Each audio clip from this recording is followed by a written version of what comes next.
to Creating Comics Weekly. I'm Tyler Mann. Today I want to talk about the process that I go through when I'm creating my comic. Now the story that I'm working on right now is called The Costume Shop.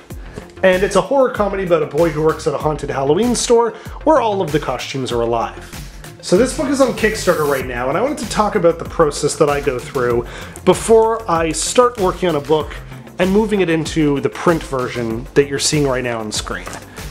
So, when I start a story, I do it exactly like you normally would with a film, and I'll begin with a script. In this case, this is page 37 of the comic. But what I've done is I've written out the entire chapter into a film script with every single bit of detail that I'll need when I'm telling this story. So for page 37 it says, Osiris is helping Finn and the dragon lift the Devastator back in the overturned crate. Finn sweeps the floor while Osiris takes out a trash bag, smiling at a tentacle that he's helping. Osiris says, "So, dinner?" Finn says, "I know what you are, but what am I?"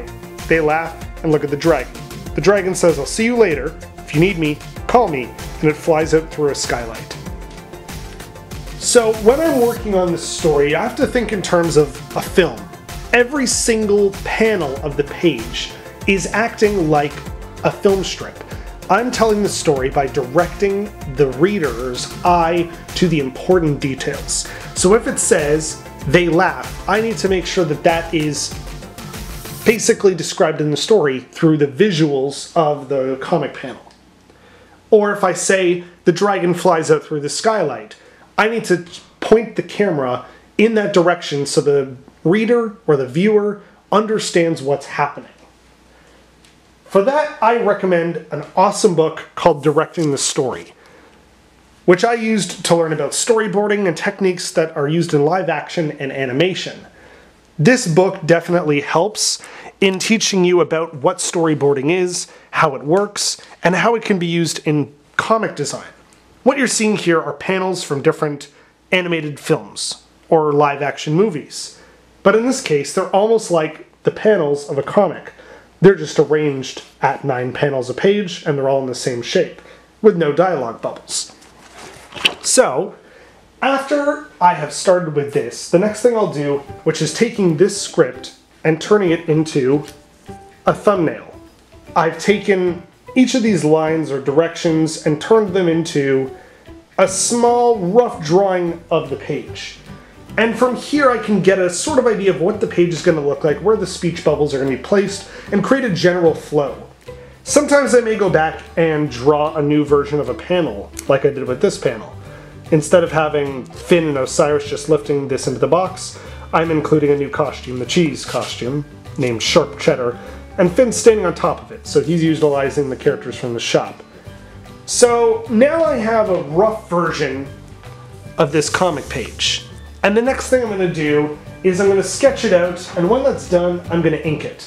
And that's what it looks like finished right here. You can see the comparison. Some of the shots have changed since I even thumbnailed it out. A lot of them has stayed the same. For example, the first panel looks almost exactly the same, just a little bit more detailed, the characters. Panel 2 looks almost the same as well, setting up some foreground and background. These panels I felt could be better in 2 different panels, because in the next page, Finn is going to be in his regular clothes instead of his work outfit, so I showed Finn changing out of his work outfit in this panel here instead. Sometimes I'll leave a panel blank if I'm showing an establishing shot, because I've already created the asset of the costume shop, where I can swap out a day sky for a night sky, draw in any snow or any other background elements that I need to. It saves time in redrawing the entire exterior of the shop. For someone like me who's bad at perspective or bad at drawing buildings, it's a real handy asset to keep. Because I ink it traditionally, I can always go into Photoshop and make any changes that I want to, but I have a little bit more control when I ink it traditionally instead of doing it through the computer, where I might draw a line 800 times the wrong way with the wrong stroke. By doing it by hand, I understand exactly what stroke I'm going to be using, and I prefer to ink traditionally. After that, it's going to move into the final version. For this, I take it into the computer, and I draw and redraw some panels if needed, as well as changing the color, adding in the speech bubbles and more, and eventually it's going to turn out the way that it is in the book. I also sometimes will not go entirely through a script. Sometimes I may go through a small drawing or a sketch that I would have done in my notebook, and I keep a lot of notes in my notebook. For example, this is one of the bonus comics that I'm doing for Patreon backers.